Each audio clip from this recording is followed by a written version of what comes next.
Welcome to A Fork in Time, the alternate history podcast.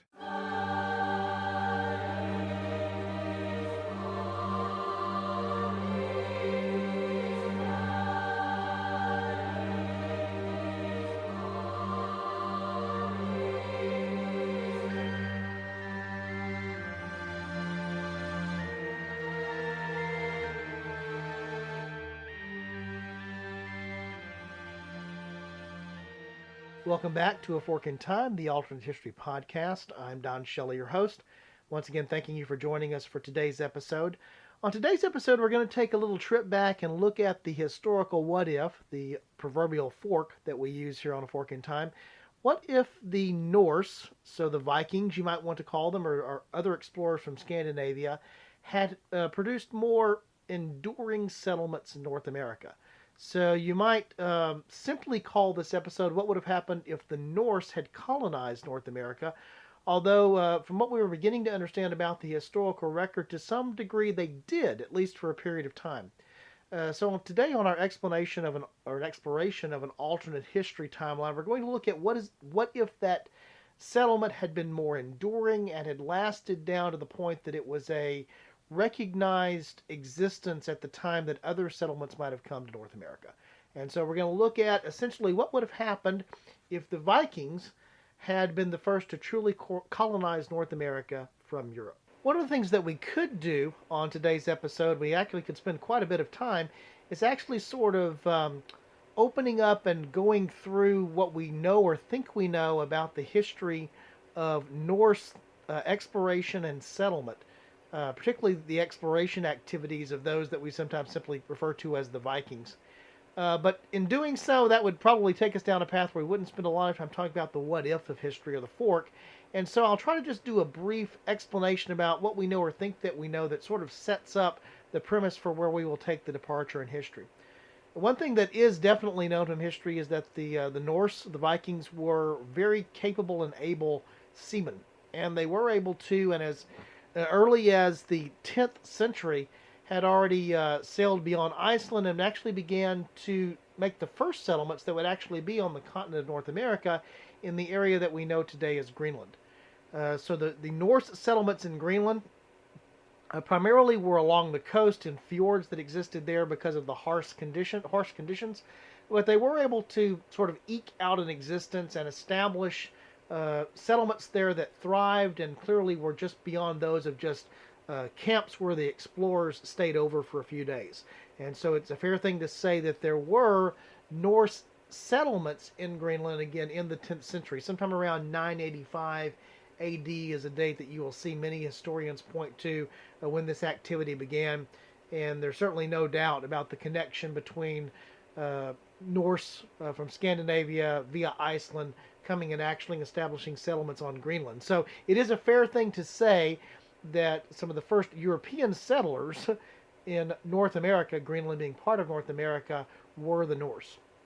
Now, while there does remain some contention among historians and scholars about exactly what type of settlements beyond Greenland were attempted or achieved by the Norse in North America, according to some of the sagas, particularly if you look at some of the sagas regarding Eric the Red and Leif Erikson, is that at least one group of Norse explorers, one group of Vikings, were blown off course and may have probably landed in what we think of today as modern-day Newfoundland. And there is some archaeological evidence there which indicates that there might have been not at least a camp, maybe a settlement, and over a period of time there may have been additional intentional voyages that were made by the Norse, by the Vikings, to further south in North America down to what we think of today as being the eastern coast of Canada or the Canadian Maritimes. Again, the area of Newfoundland and Nova Scotia. And so again, I'm going to put a link to several Wikipedia articles and other background articles in the show notes. Let you read through those and sort of pick those up at your own leisure for the background.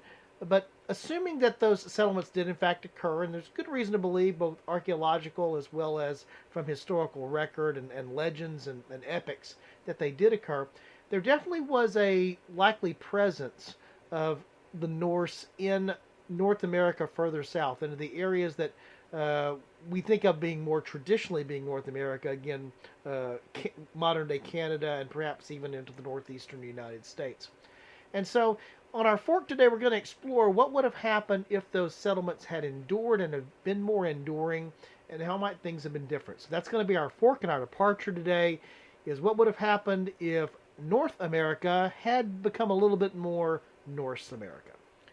But before we head down that path, we're going to take just a quick break here on the podcast and bring you some information about one of the sponsors, one of the new sponsors here for Fork in Time, and that's Audible.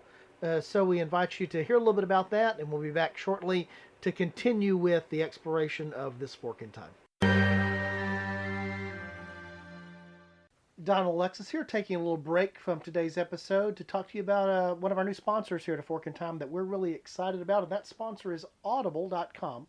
Audible is a provider of audio programming. Probably most people would think of them, this is a fair way to think of them, as being providing audiobooks. They provide complete, unabridged audible books, but they provide them in a number of different forms by fantastic readers and narrators. That's actually one of my favorite things about listening to an audiobook is the person that's reading it sounds much better in the real world than I do in my own head. And a really good reader can actually bring some extra life, particularly to works of fiction. And as Alexis and I were both talking about, she'll share a little bit here in a second, both of us have used Audible for a particular thing, which is we've traveled extensively for business in the past. So, Lex, what's been your experience using Audible as, I guess, your trip companion? Now, of course, you know I love podcasts, but when I've got a 5-hour car ride, I don't know of a single podcast that has a 5-hour long single episode. So I want to listen to something a little longer so I don't have to worry about changing it. And Audible is perfect for that. I can load the book and usually it's not going to finish by the time I get to my destination 5 hours later. So it's been fantastic on those long car rides for business. Yeah, and again, the benefit of being able to load it on a smart device like a smartphone, but also you can listen or stream from your PC. For example, at my office, I take some of the other Audible content that's there that I use actually for business, and it's not uncommon for me when I'm sitting at my desk to actually stream it on my computer. And so it's a multifunctional platform. So the deal that we've cut is, I think, pretty special. Alexis, tell us what our listeners can get and how they do it. Sure. If you go to audibletrial.com/aforkintime, you actually can sign up for a free 30-day trial of Audible, as well as a free audio download with that 30-day trial. So you get a free audio download and that free trial. You can try it. Of course, we'll kind of throw in our suggestions, but you can browse hundreds of thousands of titles on Audible, so you can really find something from pretty much every genre. I think you can find something that really appeals to you. Super easy. Just go to audibletrial.com/aforkintime, download the free trial, download the free audio download, and just start listening. Yep, and it'll help you, and it'll also help support the podcast, so it's a win-win. Again, back to the episode. Welcome back. One of the first things to note on the potential departure in history is to understand most likely what a more Norse-influenced or Viking-controlled North America would not have looked like. There's no good reason to think, based upon the actual areas that encountered much more influence from the Vikings and from Norse culture, that there would have been a large, thriving Viking empire in North America. The nature of the areas of Europe, for example, the Viking raids that occurred on the British Isles, even the situations with Iceland and with Greenland, suggest that the nature of the type of political systems and the type of structure that would have existed probably would not have led to what we might think of as being an empire in the same way, for example, that the actual European powers that sought to colonize North America, Central America, and South America were looking to carve out large areas of land that were extension of their European territories. And so one of the things to note that would have been different would have been more of the same in terms of the way that Norse influence tended to be in the areas that they did trade with or that they did explore. They were more along the lines of explorers. They certainly pursued fishing and other seafaring things, hunting seal, other types of things, in a way that were, if you will, sort of maritime nomadic. and tended to thrive more along coastal areas versus large inland settlements.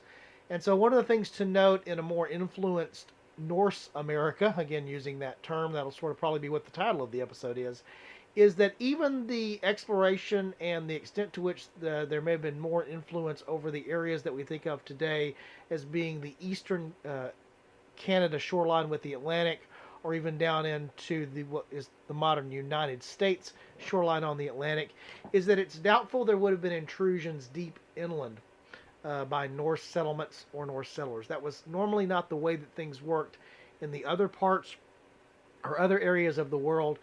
Tend to be more coastal.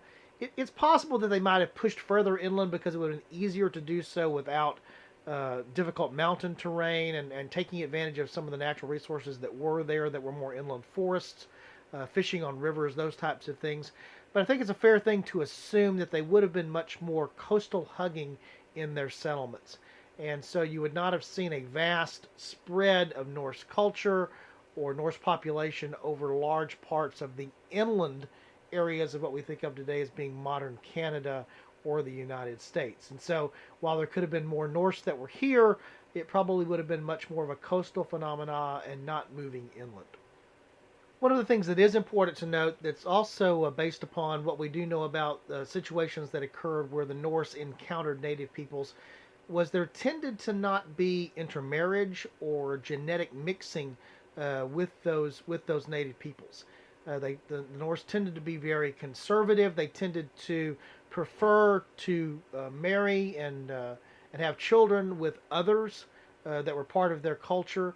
And so while there may have been interaction, trading, and other things that would have happened, even exchange of culture, the idea of there having an infusion or a mixture of native North Americans, the natives that were to what we think of today as modern day Canada and the United States, and those coming from Scandinavia, it's unlikely that we would have a large amount of marriage and genetic mixing of those populations in such a way that we would have sort of a different people group that has a different genetic composition as a result of more of a Norse influence in traditional North America.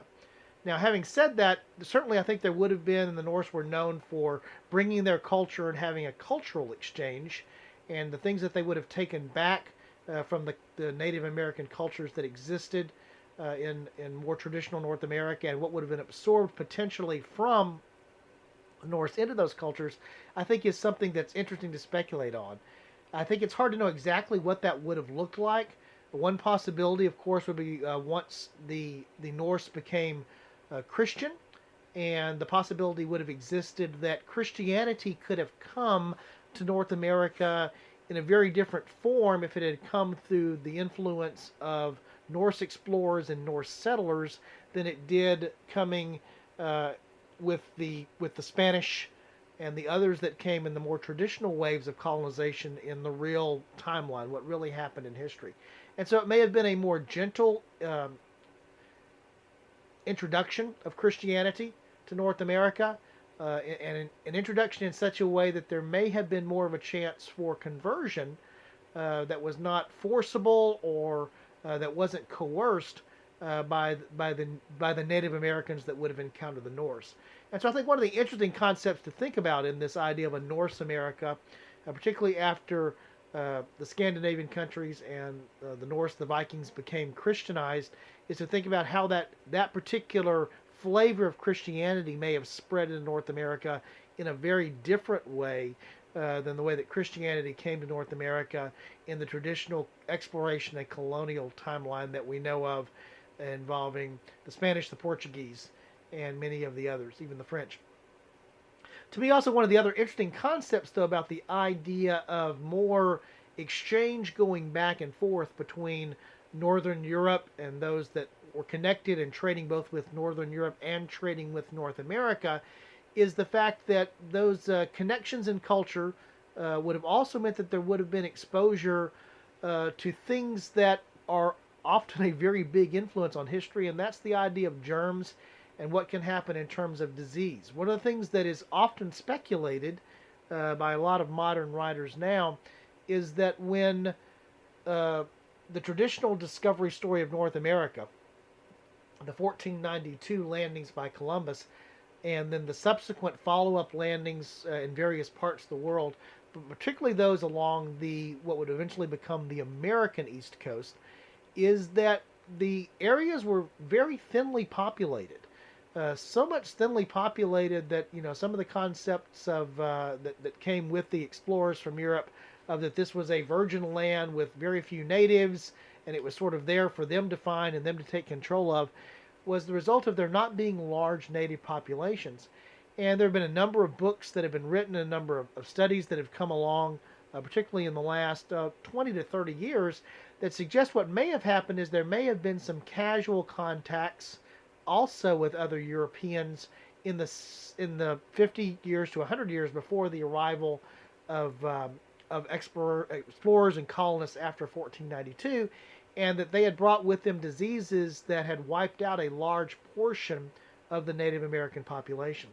In other words, the Native Americans that were there in these areas that seemed very thinly and sparsely populated, that was not representative of the thriving populations that existed perhaps even as early as a few decades or a century before.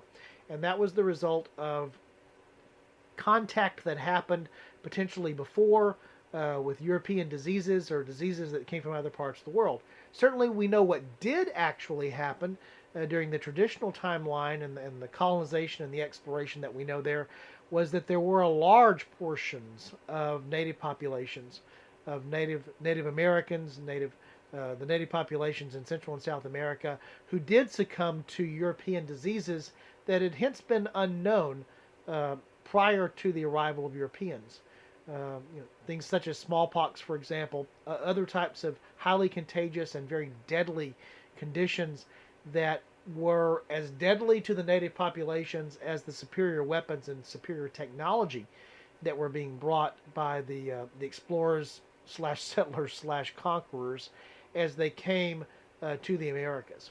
And so one of the things that might have happened if there had been a more gradual exchange that could have taken place between Norse settlers and natives in North America is that some of those types of diseases may have been introduced earlier, and introduced in such a way that there might have been the possibility for the building up of immunities to some of those diseases by portions of the Native American population. And so what could have happened there is you might have had less of the impact of disease being part of the regular history, the real history course of colonization and exploration.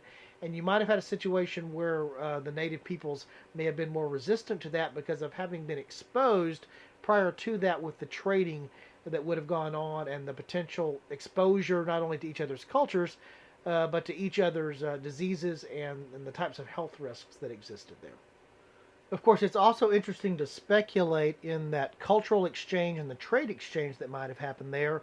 What type of technologies and skills and capabilities may have come to North America gradually through interaction with Norse explorers and sporadic Norse settlements that would have led to the Native Americans having more of the technology, for example, metalworking, being at their disposal, something that would have already come.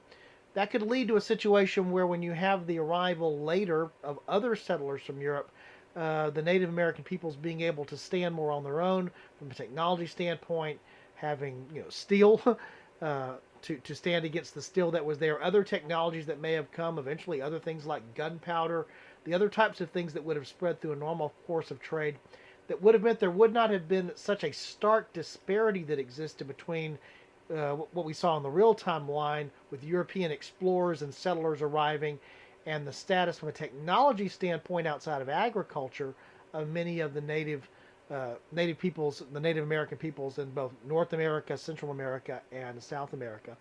Again, as we've come to better understand the native cultures of all of those areas, they were very sophisticated cultures in many ways. It's hard to imagine, for example, Mesoamerica without the sophisticated architecture capabilities and mathematics that are associated around pyramid structures that we see, for example, among the Mayans and the Yucatan, the types of things that we see among the Incas in South America, and even as we've come to discover a little bit more, the mound cultures and some of the other things that existed in North America, these were vast cultural areas. And while the technology may not have been equivalent or on par with Europe in terms of scientific understanding, certainly socially and in other ways, these were advanced cultures.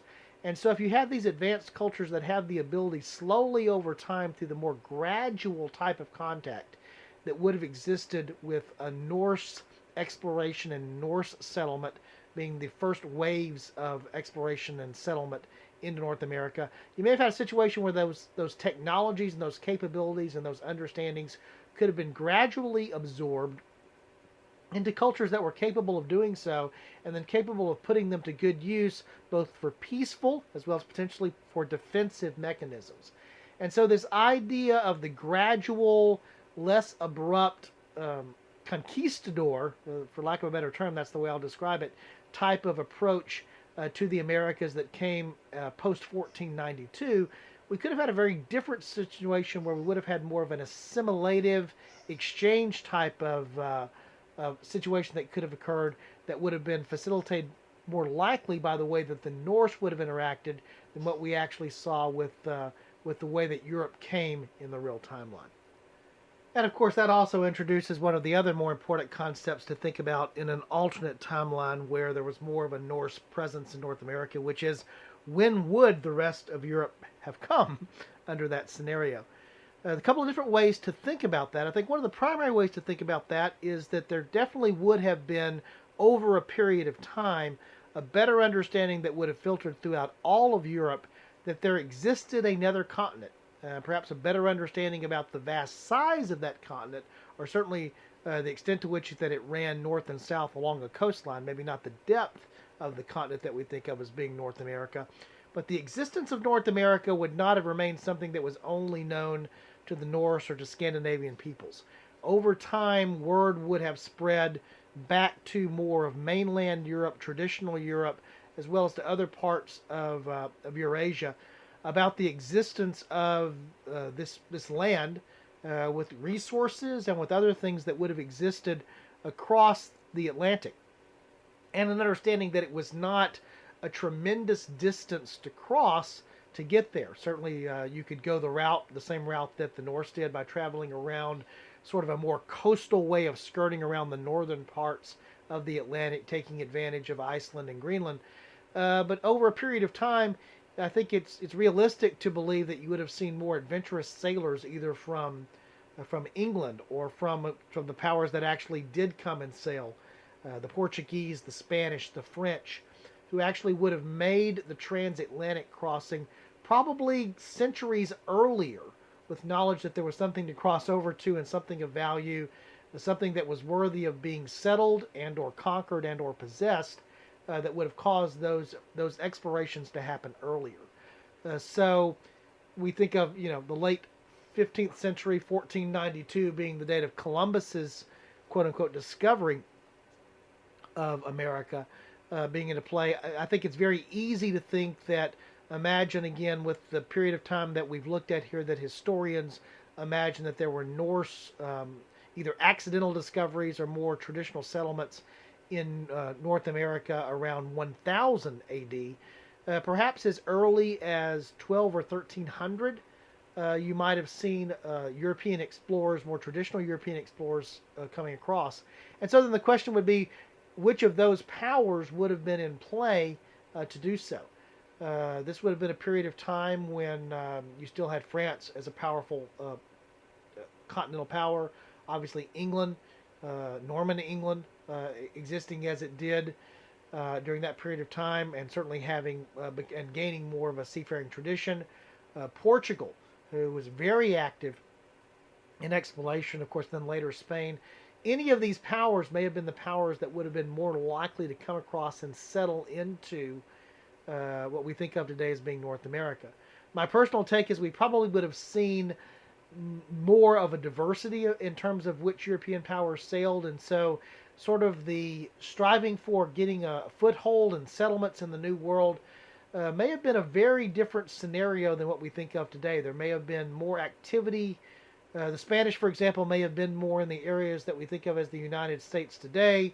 Those that once they had found their way and could reliably navigate across to the Canadian Atlantic coast, to the American Atlantic coast, and how we think of the map today, finding their way down into Central and South America. And so I think it's very likely you would have seen Spanish activity further north. You may have seen English activity further south. You may have seen other powers. You may have seen the Dutch. You may have seen, of course, the Norse presence that was there. You could have seen a very different way of the exploration to and the colonization of and the potential conquering of North America being very different. And of course, the way that sort of the pinball can bounce around inside of that scenario is really tough to follow, because that could have led, based upon continental relationships, based upon continental wars, to the allying of different powers in terms of working together with their settlements in the New World, or working against each other with their settlements in the New World. And so, if you're, for fans of alternate history, I think there are all kinds of forks in the road that lead to other forks, and just the way that that would spread out over time with different ways that things could have played out. But I think in all of those scenarios with a heavier Norse influence in North America earlier, more lasting, more continuous, I think you would have seen what we think of as being the age of exploration over to the New World launching at least a century earlier, if not several centuries earlier. And so it's also interesting to me to think back and see how that might play back to some of the things that were going on in the issues of that led to the Reformation and that led to other components of what actually happened in European history. So one of the things to potentially imagine is what would have happened if, during the period that's leading up towards the Reformation and what eventually became religious strife in Europe, if there had already been more of exploration and colonization of the New World in such a way that there would have been essentially what later came to be an important flow of what caused immigration from Europe to North America, were those who were seeking religious tolerance or to get away from situations in their native lands where they didn't feel like they could practice from a religious standpoint in the way that they wanted to. So imagine that as the events of the Reformation are coming to bear, that you might have a situation where there's already more of that sort of natural relief valve element that could have existed, and that would have allowed perhaps a different way that the Reformation could have played out in Europe. It may have led to a more peaceful resolution of that period of time of the Reformation and the Counter-Reformation, being less contentious, because there would have just been putting distance between the parties that disagreed.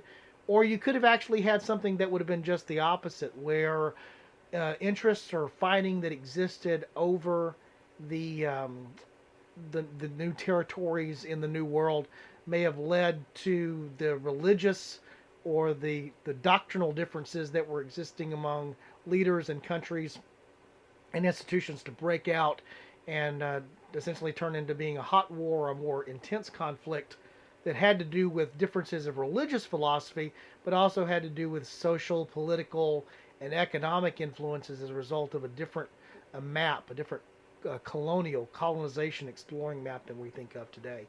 And so I think one of the most interesting things to think about as being a potential what if of, again, more of a Norse influenced America is Christianity could have come to North America earlier in a different form, and different flavors of Christianity that we associate having come as a result of the Reformation may have worked out differently both on the continent in Europe but also in the New World as a result of an earlier colonization of North America by different powers with sort of a different structure and a different set of competing locations and ideologies all mixing together in a slightly different way.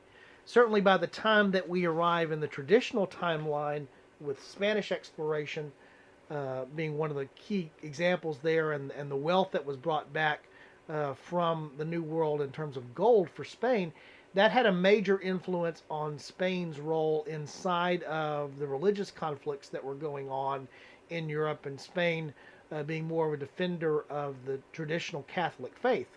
Under a different scenario where perhaps they are denied those riches because others have seized them in the New World, or there's just a different mix in terms of how the European powers were settling and what areas of influence they had in the New World, could have also changed the balance of power in Europe, again, politically, because of the economics, but also that had a religious overtone that carried through in the real timeline with the Reformation and the Counter-Reformation. And so to me, one of the more intriguing concepts is to think through what would have happened in terms of not only just of the geographic map of the New World as a result of a different settlement pattern, more influence and perhaps more power, more enduring existence by Scandinavian and Northern European interests, or just the different way that things would have played out for the more traditional European powers, for France and for England, for Spain and for Portugal, for Italy, again with a different map of the New World and different riches flowing at different times in the New World. So that's, again, to me, one of the more interesting things to think about is not just the influence on politics, but the influence on religion and how all that plays together. In several other episodes of the podcast, we've talked about a lot of times when we're talking about this particular area of history and how things are changed, things do center a great deal around that major thing in Europe at that time, which that period of history, which was the Reformation, and how it played out not only in local politics and local power struggles, but how it became global as well. So I think the conclusion that can be drawn is that the concept of a more influential settlement by the Norse in North America really doesn't focus as much on the influence of the Norse themselves. There certainly would have been that, and it's an interesting conjecture to think about how, Vikings in America may have worked out. But I think the more likely scenarios for impact down the alternate history timeline, down the fork, are actually how it plays out with other powers in Europe, with North America's settlement, South America, Central America's settlement as well, as a result of that influence. It's not about Vikings in America as so much about what the influence of that would have been on the other cultures and the other peoples that we know from the more traditional exploration timeline and how that would have been different. And I think there's a number of interesting possibilities there to think through. Most importantly, that we would have had probably a much more diverse settlement of the New World by European powers in a different way, such that the map that we know today, for example, in the United States, that primarily draws from its English descent, to some degree from Dutch descent, and other influence obviously as well, would have probably been much more diverse. So you might have seen, again, more Spanish influence in what we think of today as being the areas of North America. You might have seen much more other influences I mentioned before in Central and South America. And there may have been less of the conquistador conquering type of exploration and colonization and more of a gradual interplay with the native peoples. And so one of the other potential outcomes of the gradual, I think more subtle Norse colonization of North America might have been a much more likely scenario where there would have been a survival of and more sustainability of the Native American cultures that were here. And I think that's also a fascinating thing to consider. In fact, I think it's probably worthy of an entirely different episode, which is what happens. We've talked about this to some degree in some episodes, at least to some small degree. What happens if the Incas endure? What happens if the Aztecs endure? Or other North American cultures endure? Native Americans like the Iroquois and others are able to have the Plains Native Americans, the Plains Indians, in what eventually would become the United States. If those cultures are able to endure and survive for a much longer period of time and in a fashion where they were not brought as quickly under the thumb of European explorers, colonists, and conquerors, the intermix and the interplay both of the European cultures and the Native American cultures could have produced very different outcomes than what we think of today. So once again, we thank you for joining us here on A Fork in Time. Hope we've at least thrown some concepts out today for you to think about in terms of maybe a kinder, gentler, different conquest or gradual colonization of the Americas if it had been done from a different source and it started much earlier. In this case, I think sometimes we think of the Vikings, there's a portrayal of the Vikings as being barbaric and intense, and certainly as warriors and the culture, they were known for that. But if you look back and think about the way that they actually interacted and the way that they quote unquote conquered or the way that they colonized territories, it was far different. So I think we could actually ironically think of more of a Viking influenced North America perhaps as a over the course of the period of colonization being a kinder, gentler place. Or at least that's one of the things that I like to think about. So once again, we appreciate your time here and joining us on A Fork in Time. Just as we close out some of the normal things that we mentioned that are important, we certainly invite you to visit our website. That's www.aforkintimepodcast.com. There at the website, you have access to all of our back catalog of episodes. All those episodes are free. So if you're new to the podcast, want to go back and pick up some of our past episodes, we would encourage you to go there and do that. One of the things that we do want to encourage you to do if you are a regular listener to the podcast is if you don't subscribe, go ahead and do that. It's an easy thing to click subscribe. I know that most people who are listeners to podcasts will actually subscribe to the podcast that they listen to. So suggesting to someone that they subscribe probably is not that important. We would encourage you to do so. That way you don't miss any episodes. You'll have the episodes as soon as they appear in your podcatcher of choice. Also, if you're a regular listener to the show, it really would help the show in terms of our growth, looking to grow the community. For you to leave ratings and reviews, particularly on Apple Podcasts, on Google Podcasts, Stitcher, the other places where you're able to do ratings and reviews. Obviously, we prefer that those be 5-star favorable ratings, brief reviews. But be honest, of course. Even if you have a negative review, we'd like to see that. Better to see that review than to see no review at all. It just takes a couple of minutes. I know it takes a little bit of time, but it helps us to be found and recognized on the various locations where podcasts are syndicated through, probably most notably through Apple Podcasts and through Google Podcasts. And so if you could take a couple of minutes just to do a quick review and a rating there, we sure would appreciate it. Certainly at our website, I mentioned that earlier, you can provide feedback. We have a number of different mechanisms there for you to provide feedback to us. That includes an actual area for providing commentary or feedback, for making suggestions about topics. There's a listener survey there. If you haven't taken the listener survey, it's really 10 questions. It's easy to do. You find the link each week in our show notes. I would encourage you to do that. I know that it takes a little bit of time to go and do that, but we certainly would appreciate the feedback. And the feedback that we've already received from the listener survey helps us to better tune what we're already doing on the podcast to make sure it's being more attractive and meeting the needs of more of our listening audience, particularly those that are part of what we look to build here on A Fork in Time, which is the community. We mentioned this. We don't want you to feel obligated, but if you do enjoy the podcast, you can help us out by supporting the podcast. You can do that by visiting our Patreon page. That would be at patreon.com/aforkintime. There are links to our Patreon page there on our page, our hosted page on the web. www.aforkintimepodcast.com. If you can spare a few dollars and you like what we do here and you want to support us, it sure does help defray the cost. Helps it, makes it a little bit easier for us to do the podcast. We've upgraded with some new microphones and some new equipment. Hopefully you're noticing that. We're getting better at using that technology, so hopefully you'll see that improve over time. And so if that's something you feel inclined to do, don't feel obligated, but if it's something you want to do, we certainly would appreciate it.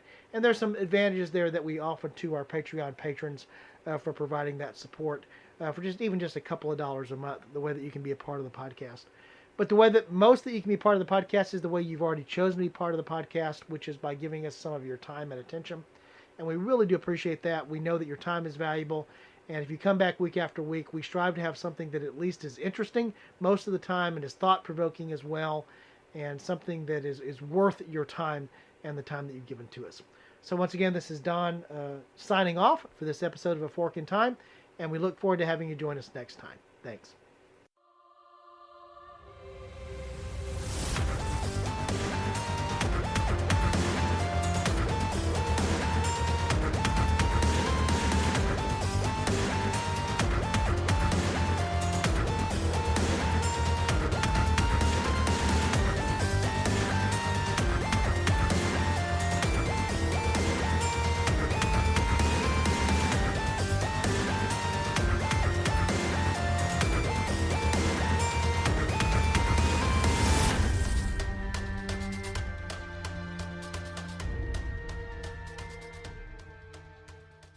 Thanks for listening to A Fork in Time, the alternate history podcast.